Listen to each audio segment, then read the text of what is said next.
अस्सलामुअलैकुम, welcome to virtual tech academy. आज की इस शॉर्ट वीडियो में हम CS 201 के वो सबसे इम्पोर्टेंट टॉपिक्स देखेंगे जो फाइनल टर्म में 80% मार्क्स कवर करते हैं। अगर आपके पास वक्त कम है तो इन टॉपिक्स को बिल्कुल मिस मत कीजिएगा। फर्स्ट टॉपिक है CS 201 का क्लासेस और ऑब्जेक्ट्स। ये ऑब्जेक्ट ओरिएंटेड प्रोग्रामिंग की फाउंडेशन है। आपको ये क्लियर होना चाहिए कि क्लास क्या होती है, ऑब्जेक्ट कैसे बनता है और access specifier like public, private, protected का रोल क्या होता है। एग्जाम में छोटे कोड स्निपेट देकर आउटपुट पूछा जा सकता है। सेकंड पॉइंट है हमारा इम्पॉर्टेंट कंस्ट्रक्टर और डिस्ट्रक्टर। अब जो ये टॉपिक है बहुत ज़्यादा इम्पॉर्टेंट है और इसमें क्या क्या चीज़ें पूछी जा सकती हैं। Default constructor, parameterised constructor, copy constructor and destructor. ठीक है, ये चार चीज़ें मोस्ट इंपॉर्टेंट है। अक्सर ये पूछा जाता है कि कंस्ट्रक्टर किस ऑर्डर में कॉल होता है या ऑब्जेक्ट क्रिएट या डिस्ट्रॉय होने पर क्या आउटपुट आएगी। ठीक है, इनहेरिटेंस थर्ड पॉइंट। फाइनल में इनहेरिटेंस ऑलमोस्ट हर साल पूछा जाता है, मतलब इसके अंदर से हर साल एक या दो क्वेश्चन मस्ट आते हैं। आपको ये समझना चाहिए कि बेस और ड्राइव क्लास का रिलेशन क्या होता है, टाइप्स ऑफ इनहेरिटेंस कौन सी हैं, single inheritance, multiple inheritance, multi level inheritance, hierarchical inheritance. ठीक है, ये टाइप्स आपको मस्ट आनी चाहिए। ये एमसीक्यूज के लिए भी इंपॉर्टेंट है और शॉर्ट क्वेश्चन के लिए भी।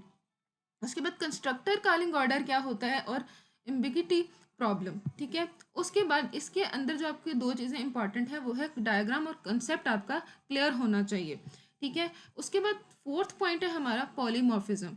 इसमें दो चीज़ें खास तौर पर इंपॉर्टेंट है, function overloading, virtual function, function overloading and virtual function. अब जो वर्चुअल फंक्शन का कॉन्सेप्ट है और लेट बाइंडिंग का आइडिया अच्छी तरह आपको समझ लेना है और ये कंसेप्चुअल एमसीक्यूज में बहुत ज़्यादा आता है। ठीक है, और शॉर्ट क्वेश्चन में भी।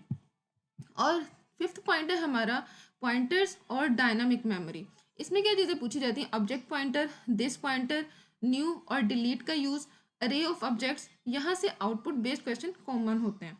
उसके बाद सिक्स पॉइंट है हमारा फाइल हैंडलिंग। ये भी फाइनल्स में वेटेज रखता है। मिनिमम इसमें से 10% आपके, समझ लें कि 60% का आपका फाइनल का एग्जाम है, उसमें से 10% पेपर हमारा किसमें से आता है, फाइल हैंडलिंग में से। फाइल ओपन करने के मूड्स, इफ स्ट्रीम और ऑफ स्ट्रीम, रीडिंग और राइटिंग, ई ऑफ का यूज़, छोटा प्रोग्राम लिखने या मिस्टेक आइडेंटिफाई करने का क्वेश्चन आ सकता है। टेम्पलेट और एक्सेप्शन हैंडलिंग, इनका बेसिक कंसेप्ट और सिंटैक्स आपको अच्छे से आना चाहिए, मतलब आपको अच्छे से लर्न होना चाहिए। यूजुअली सिंपल एग्जांपल या डेफिनेशन टाइप क्वेश्चन आ सकते हैं आपके इसमें से। अब प्रिपरेशन टिप्स आपको देती हूँ मैं रियलिस्टिक एडवाइस के साथ। सिर्फ डेफिनेशन रटने की बजाय आपको क्या करना है कि कोड को ड्राई रन करने की प्रैक्टिस करें। ठीक है, उसकी प्रैक्टिस करनी चाहिए। पास्ट पेपर सॉल्व करें। इनहेरिटेंस और वर्चुअल फंक्शन को स्पेशली स्ट्रॉन्ग रखें। ठीक है, और उसके बाद फाइल हैंडलिंग का जो सेंटेक्स है उसको लिख कर बार बार प्रैक्टिस करें। बहुत शुक्रिया आपका। और अगर इन टॉपिक्स की लिस्ट मैं डिस्क्रिप्शन में दे रही हूँ, अगर आप चाहते हैं कि मैं इन टॉपिक्स पर डिटेल वीडियो बनाऊँ तो कमेंट में ज़रूर बताइएगा। बहुत शुक्रिया, अल्लाह हाफिज़।